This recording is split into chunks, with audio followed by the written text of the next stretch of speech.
Selanjutnya, jadi saudara hanya menyampaikan skenario pertama mengenai tembak-menembak itu hanya kepada Richard.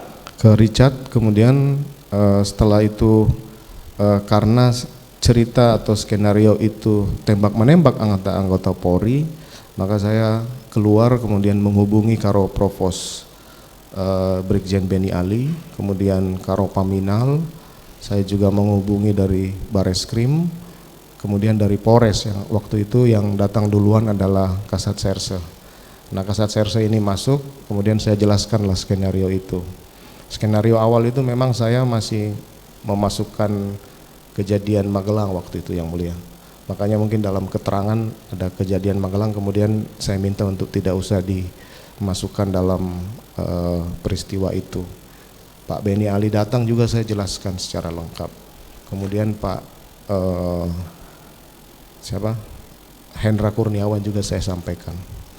Boleh saudara terangkan kembali apa skenario yang saudara terangkan kepada mereka semua itu? Saya sampaikan bahwa terjadi peristiwa tembak-menembak, sudah terjadi, kemudian saya masuk yang mulia. Jadi saya datang, peristiwanya sudah terjadi. Bagaimana peristiwanya itu, ya saya kemudian membuat cerita yang tidak benar lah, bahwa Yosua masuk ke kamar, kemudian melecehkan istri saya.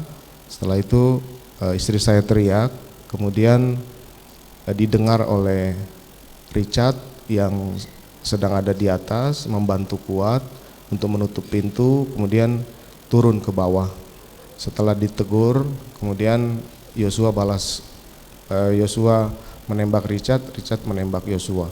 Tapi secara lengkap apa yang disampaikan dalam pemeriksaan itu mereka yang mengembangkan sendiri. Seperti contoh keterangan Richard bahwa dia bertanya dalam skenario yang mulia, ada apa bang?